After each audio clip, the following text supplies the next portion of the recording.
Just a week left.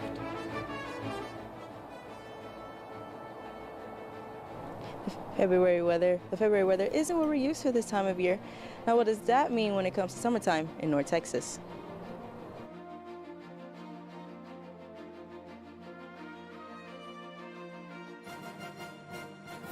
And where can you go for your admissions and financial questions on the UNT campus?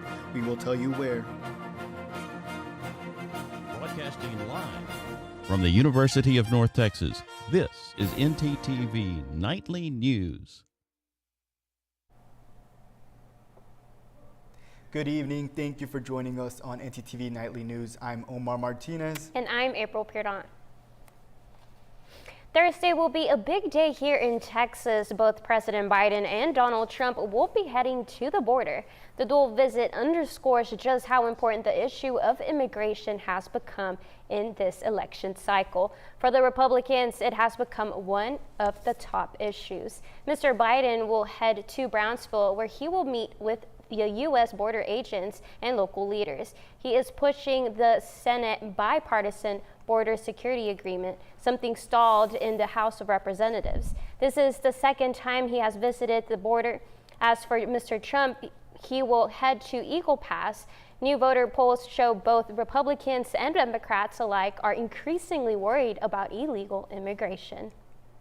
But there are other issues on the mind of voters, along with a number of critical races for political office. Let's head out to ntTV's Betty Moreno with more. Betty? Thanks, Omar. I'm standing in front of Gateway Center, one of many locations in the Denton area where you can cast your vote. Early voting began 6 days ago and is on until March 1st for the primary elections. In order to participate in these elections, voters must have been registered by February 5th, and the last day to receive an application for ballot by mail was Friday, February 23rd. Polling hours do vary depending on the dates, as you can see on the screen, so be sure to take note of these so that you are able to plan accordingly. Those wishing to cast their vote early can do so by visiting one of the many polling locations listed at www.votedenton.gov, which also has other resources you may need in regards to this election. Those who cannot cast their vote during early voting can do so on March 5th. Also known as Super Tuesday. That's all I have for you guys today. It's back to you at the desk. Thanks, Bethy. The future of the internet, what you can say or not say, may be at stake. The United States Supreme Court heard arguments today in a lawsuit filed by the states of Texas and Florida. They have both passed laws forbidding social media companies from blocking or removing user content that violates the company rules. The court could be setting rules for how free speech is judged in the future. CNN's Ivan Rodriguez has more. This is a high-stakes battle, and the Supreme Court is going to have an enormous say in how millions of Americans get their news and information. Also in the balance is how sites like Facebook, Instagram, and TikTok could be reshaped when it comes to moderation. At the heart of Monday's Supreme Court arguments, the First Amendment. Can states ban social media companies from blocking content in order to protect the user's free speech? Or does doing so infringe on the company's First Amendment rights to moderate their own platforms? If this statute goes into effect, we'd sort of have to fundamentally change our business models. Texas and Florida both passed laws in 2021 looking to keep social media sites from what the states described as unfairly silencing conservatives. Florida Solicitor General Henry Whitaker argues the state's law is constitutional because it targets behavior, not expression. He says the companies act like public utilities and should be regulated the same way. The telephone company and the delivery service have no First Amendment right to use their services as a choke point to silence those they disfavor. Opponents, including NetChoice and industry groups suing to block both laws, argue the laws violate the company's own First Amendment rights to decide what speech to welcome on their private platforms. Their attorney telling the Supreme Court the broad nature of the laws could lead to a wide range of unintended consequences. These same companies are getting hammered by people that say we're not doing enough to keep material that's harmful to children off of these sites, and yet these laws make it impossible for us to keep material that's harmful to children off of our sites. Throughout today's arguments, you can really hear the difference in perspectives of how that First Amendment should be interpreted. This law was also viewed by many justices as being too broad and possibly affecting more sites than originally planned. In Atlanta, I'm Ivan Rodriguez. Denton's current chief of police may be calling Nebraska home soon. Doug Shoemaker has been the acting chief of police in Denton for the last 16 months. But according to the Denton Record Chronicle, he is one of 3 other finalists for a position as chief of police in La Vista, Nebraska. Shoemaker told city staff last week that his last day would be March 2nd, while Denton city officials say that his reason for leaving is family related. Sternbeck also confirmed that Deputy Chief of Police Brian Cosi will serve as the interim chief of police and that the city plans to conduct a nationwide search for the next police chief soon. Well, Omar, I always knew Texas weather was inconsistent, but this is over the top.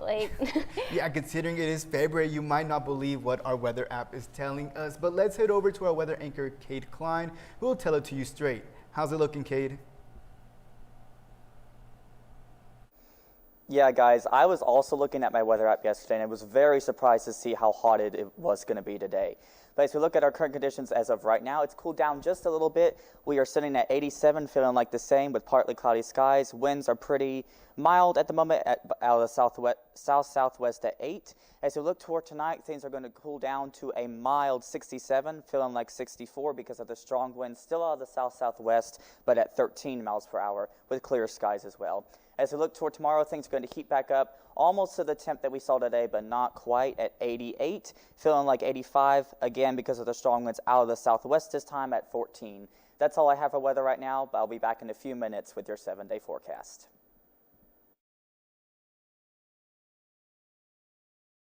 Thanks, Kate. Coming up, things are a little different. A phone company is now paying its users instead of the users paying them. And this hot weather has some meaning to it in terms of records. We will have that for you. Stay with us. First, Yeah, we're taking a short break, then we're going to come back to Oh my. maybe a little bit hesitant. There's people currently right now in our organization who are in leadership positions who were hesitant before to join, and they found out that they just love the organization and wanted to be a bigger part of it. They post about the football games, everything they're doing, all their events that they host. What's the best part about Talons? I would say meeting new people, because the university, while it's a kind of small campus in terms of like physical land, there's a ton of people here. And so getting to meet all these people who have so much school spirit and love for this university and wants to spread that to other people, it's kind of like a little miniature family that we're in.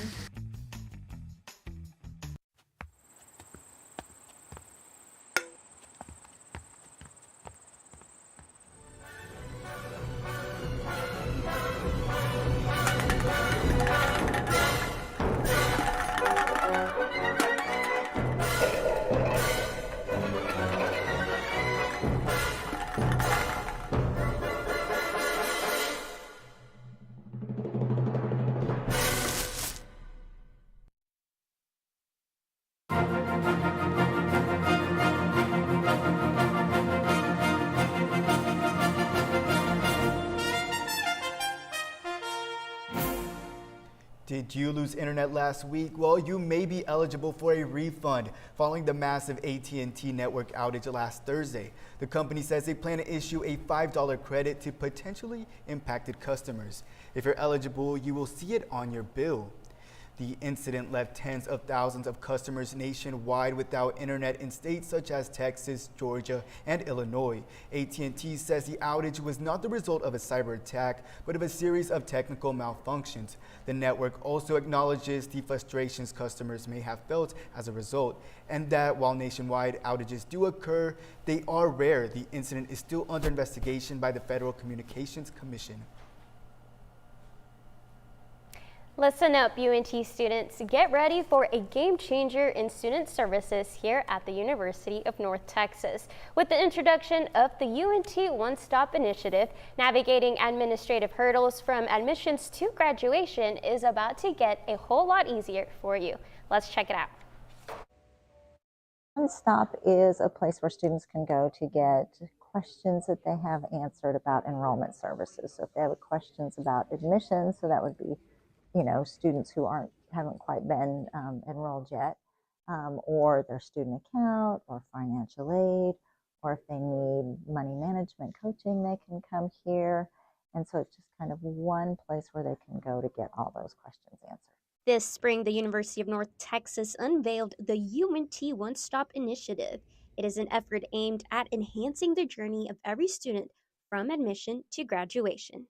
As soon as you enter the Eco Student Services Center, you'll see that it's sectioned off into two separate floors. The first floor is the office of the registrar, and the second floor is the one that we'll be checking out today, which is the UNT One Stop. Let's go.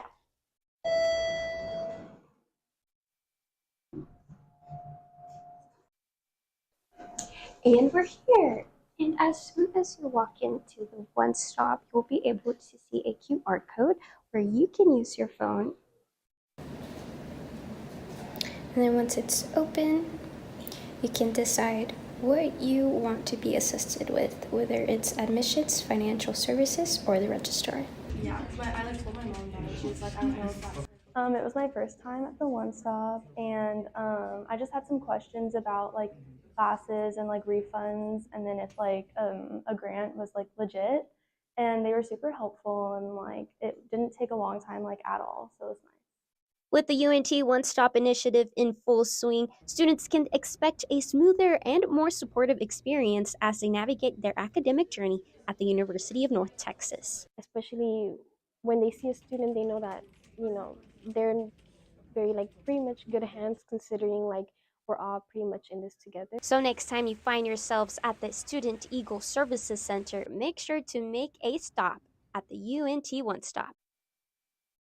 Walk-in appointments are available Monday, Wednesday, Thursday, and Friday from 8:15 a.m. until 4 p.m. and on Tuesdays from 9 a.m. until 4 p.m.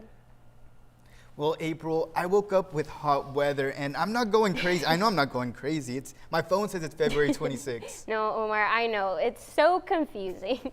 But let's go out to Chelsea Jones with more on just how hot it was. Chelsea? Thanks, Omar and April. I had to check the date to make sure it wasn't June. A new record of 91 degrees on February 26th that broke the all-time Dallas record set back in 1917, and we here in North and Central Texas are feeling the worst of it. Now, meteorologists are saying there's a small chance for thunderstorms and tornadoes when this weather breaks, but not to worry. We should be in good shape about midweek when the temps will go back down. But you have to admit, for February, this is unusual weather. Let's go to our weather anchor, Kate Klein, for a full weather and a look as to why it's been so hot. Kate? Thanks, Chelsea. Now, I, for one, and probably for many of you at home, are not feeling these hotter temperatures, but I have some good news regarding that, as cooler temperatures and some rain chances are in store for us. I will get to that momentarily. As we look across North Texas right now, we're going to see 80s for most of North Texas, highlighting the coolest at 81 in Sulphur Springs and 82 in Paris. As we expand to the state map, again, we're going to see 80s most of here, but highlighting Amarillo, El Paso, and Houston, they're seeing pretty cooler temperatures at 76. As we look toward our 7-day forecast here, we are going to see tomorrow going to be partly cloudy skies. A strong cold front will be coming in tomorrow night, which is why Wednesday we're going to see a high of 54. Thursday we're going to have cloudy skies with an 84% chance of showers because of a low pressure system coming in from the west. And then as we move into the weekend, we're going to see sunny skies. Again, highs being on 81 on Saturday, and then going to have 70s for Sunday and Monday. And that is all I have for your weather today here on Earth. But in other news up on the moon, spacecraft Odie makes an unexpected sideways landing Thursday evening, causing mixed signals. Our segment anchor, Faith Webster, has more on the story. Faith? That's right, Cade. It has been more than 50 years since a U.S.-built spacecraft makes a landing on the moon. Intuitive Machines semi-successfully lands moon lander Odie, making lunar history. After an unexpected sideways landing near the moon's south pole, transmission with Odie has become scarce. Due to the positioning of the Earth and moon, Odie is predicted to stop communicating with Earth Tuesday. This is earlier than originally projected from ntTV Machines. However, they've released a statement that Odie is stable and has already completed multiple projects and will remain collecting data until solar panels are no longer exposed to the light. The amount of information and pictures that will be sent back to Earth from Odie remains unknown. Although unknown, when Odie will fully go offline, we hope Odie comes full circle, reconnecting with the Earth. I will keep you up to date with the most recent information as the story develops. I'm sure launching to the moon is a fun job, but on a more down-to-earth platform, have you ever thought about working for LEGO? Our segment anchor, Melanie Garcia, has more. Melanie? Thanks, Faith. You'd be surprised how many fun creative jobs are available these days. The building blocks you know as LEGO hosted a competition to find their next assistant model builders. Our reporter Chris Cordova had the opportunity to speak to some passionate LEGO masters about their future in LEGO. It's time shared by kids and adults alike. The ability to creatively build something of your own is what makes LEGO a popular hobby. But while it's a hobby to some, it's a dream for others. Trevor, congratulations. Welcome to the team. The Legoland Discovery Center in DFW hires its top staff in a bit of an unconventional way, with a public competition. With the traditional hiring process, we really can't see how our contestants are going to interact with guests. Master model builders are in charge of building and maintaining models at Legoland Discovery Center, as well as being brand ambassadors for LEGO. Interacting with the public is a key part of the job. And we will return with the results of 2024's Brick Factor. Contestants gathered at the Grapevine Mills Mall to prove they had what it took to be the next assistant master model builder. The competition put the applicants through 3 creative challenges that put their skills to the test. After deliberation, the judges crowned 2 contestants the winners of the competition, officially making them assistant master model builders. Sam and Trevor, assistant master model builders for Legoland Discovery Center, Dallas, Fort Worth. To Sam and Trevor, it's a dream come true. And so when I saw this position pop up, I was like, you got to take that jump, you got to take that leap, and it's a big move and change for me, but doing this job, it's a dream job, so I'm really excited to have the opportunity to get it. After a lifetime of building Legos, Sam and Trevor say they made it with the support of their families. My grandma, who is not with us anymore, has always been wanting me to push it further. You make your stop motions, push it with Lego. I love your builds, push it with Lego. You know, people just pushing me to be better and keep going. Sam and Trevor couldn't be more excited for their next adventure with Lego. Very excited for him. I'm proud of you, Trevor. Thank you. Thanks, bro. Of course. 3, 2, 1. For ntTV, I'm Chris Cordova. Well, I wish I was an assistant model builder. That job looks super fun. Definitely brings me back to my childhood. That's all I have this week. Back to you guys at the desk. Thanks, Melanie. When we come back, there is a new smoke-free alternative that is moving cigarettes out of the store. And we have an exclusive series with the UNT president about his big announcement. So don't you go anywhere. This ever happened to you? My bike! My bike is gone! Stolen bikes are an epidemic sweeping college campuses across America. What am I supposed to do? It's quite simple. The We Mean Green Fund has partnered with the UNT Police Department to offer free bike locks to any UNT student with a bike. Just show up with your bike in tow and ask. Now I'll never lose my bike ever again. Enough worrying. Get your bike lock today.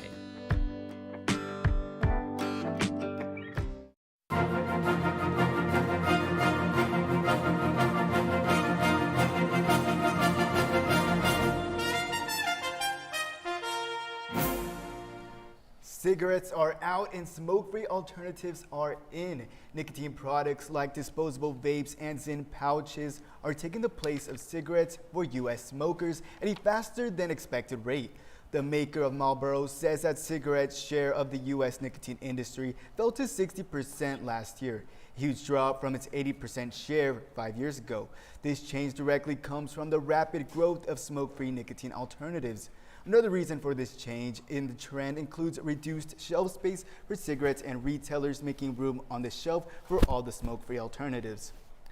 But the trend don't stop there. The amount of young people requiring prescriptions for depression or anxiety has skyrocketed since the COVID pandemic. New study in the journal Pediatrics say the number of people ages 12 to 25 was already on the rise.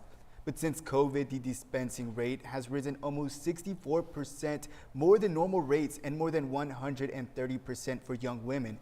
Experts note that while the rise in numbers is alarming, antidepressants can save lives. They also advise parents to pay attention to concerning signs of behavior and mood changes and to always consult your doctor.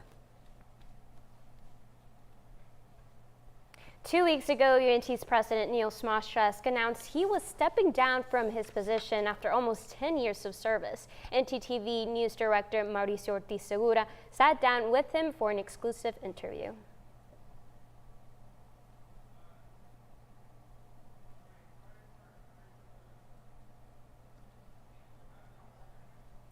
We'll have that story next week. We'll have this story next week.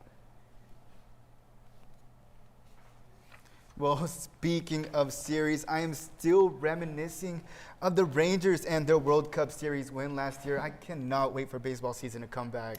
Well, Omar, we are still in a couple of weeks away from the MLB regular season, but our sports anchor Ramiro Cuellar has updates on the sports that are currently going on. Ramiro? Still have to wait a couple more weeks for the MLB season to start, Omar, but the Major League Soccer is back and FC Dallas netted a win in their opening match. I'll have all the action from the game and more after this short break. Willis Library, located at the University of North Texas. It has computers, printers, and the building is open 24/7. By going online, you can book up to an hour of reserved space and one of the many private study rooms. Many of them are equipped with whiteboards, a table, and a TV to hook up to your computer. Textbooks can be checked out for free with a student ID. They also have many of these in ebook forms. This is still a library, so always remember to be quiet and respectful of other surroundings, especially in certain places where talking is not allowed. For example, the 3rd and 4th floor are completely quiet. As you can see, Willis Library has many options for students, with it offering many media sources and staying open all the time. So a man's been walking in the desert for days at a time. He finally comes across a bar and orders a Coke. That's not funny. Eh? I'm so tired. I feel ugly. I'm not okay. I didn't know UNT had counseling services. Maybe I should check it out.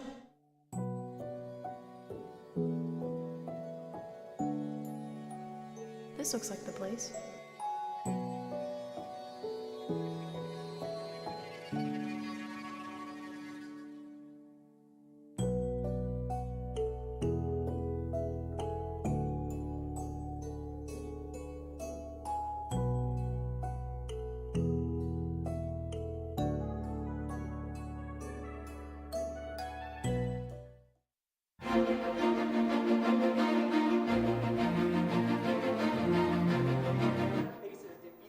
Mavericks, ending the Mavs' 7-game winning streak with a commanding 133-111 victory on Sunday night. Miles Turner led the charge with a season-high 33 points, while Tyrese Halliburton contributing 17 points and 10 assists. Despite Luka Doncic's impressive performance of 33 points, 6 assists, and 6 rebounds, the Mavericks couldn't contain the Pacers. Kyrie Irving chipped in with 29 points and 6 rebounds for Dallas. The turning point came in the fourth quarter, when back-to-back three-pointers from Andrew Nembhard and Halliburton extended the Pacers' lead to 18 points. The Pacers secured their 3rd consecutive win, and the Mavericks aimed to bounce back on Tuesday against the Cleveland Cavaliers. FC Dallas needed a late goal to secure a win in their opening match of the 2024 MLS season against the San Jose Earthquakes. San Jose seized an early advantage, netting a goal just 6 minutes into the match. However, Dallas responded in the 25th minute as ex-Real Madrid player Asier Yaramendi notched his inaugural goal with Dallas, leveling the score. In the 4th minute of stoppage time, Dante Shili scored his second career goal to give Dallas the win 2-1. Dallas navigated this match without their stars players Jesus Ferreira and Alan Velasco, both out due to injury, and new signing Peter Musa, who awaits a work visa in Croatia. Dallas is set to host Montreal on Saturday, March 2nd. The UNT swim and dive team competed in the American Athletic Conference Championship last week. I talked to head coach Brittany Roth, senior diver Bridget Kerbeck, and senior swimmer Diana Kolb to see what the team expectations were heading into the championship. The UNT swim and dive team will head to SMU to compete in the AAC Championship, scheduled to take place from February 22nd to the 25th. For head coach Brittany Roth, expectations are high, and says her team has what it takes to be the best. To be the best team on deck. That's my expectation, is that anywhere we go, we're ready to throw down. We're going to compete with anybody that wants to compete with us, and we're going to be the best team on the deck. We're going to do it all together, and that so far has been the best version of this program. And so that's my expectation going into that environment. January through February is considered the most fatiguing part of the season for many swimming programs, and performance usually dips. But for Coach Roth, these months have been the highlight of the season. We have found is that our athletes have been handling that portion of the season really well. Some of them even performing lifetime bests. We've got 3 girls with zone cuts at this point on the diving side. We've got so many girls with NIC cuts at this point, and we haven't even begun to rest the team. So I'm excited about what next week is going to bring. Seniors Bridget Kerbeck and Diana Kolb are confident that the team will have a strong showing at conference. We'll be rested. We're really ready to go. So I'm just excited to see a lot of time drop and just for us to all be excited for each other and everything. We have some really strong people and really strong in all aspects. So I think going into it, I really think that this team is going to do really well. This is our second time competing in the American Athletic Conference, actually. We competed last year before the school moved. So I think having 1 year under our belt is going to be really good. We're going to be going into it really confident, so it should be good. Since the beginning of the season, Coach Roth and her team have had the same objective in mind, and they firmly believe that the dedicated efforts throughout the year can propel them to success. Our goals at the start of the season are kind of in line with goals that we have every year. We want to be the best team that we can be, and we are a team that wants to be in the mix, pursuing a conference championship. Fortunately, UNT ended the weekend in 7th place and only managed a total of 336.5 points. FIU took the gold this year with a very strong performance throughout the weekend, ending the competition with 778.5 points. And well, that's all the information I have for y'all today. Back to Omar and April at the desk. Thanks, Ramiro. Strange question, April. What is the weirdest thing you have ever used as a bookmark? Ooh, that's a good question. I used a sock actually for the bookmark, yeah. I just took out my sock and I used it as a bookmark. Oh, well, I feel bad for whoever had to check that book after you. You know, this is why I read audiobooks. Well, I wonder what else other people have used. ntTV's very own Chris Goodwin is live at the North Branch Denton Library. Tell us more. Chris. Librarians are often surprised by odd things when shelving returned books. Different items used as bookmarks lost to the pages. Now, no one likes to lose their spot in a good book, but librarians at the North Branch Denton Library are often saddened to see unique items like family portraits or other sentimental mementos like the ones you see behind me, left behind. What started out as a lost and found in January 2023 has grown into quite the attraction for other guests to see what other people use as bookmarks. However, the library is also urging for guests who may have lost an important item to claim them, or else it could be lost forever. According to the Denton's Lost and Found policy, items left longer than a year become library property and could either be donated to Goodwill or trashed altogether. So if you're missing a family portrait, a loaf of bread, or even your flight ticket to Raleigh-Durham, come check out the display located at 3020 North Locust Road and reclaim what you have lost. That's all I have for you guys. Back to you all at the desk. Thanks, Chris. Well, thank you for watching ntTV Nightly News. Join us again tomorrow at noon and tomorrow evening at 6 here on North Texas Television.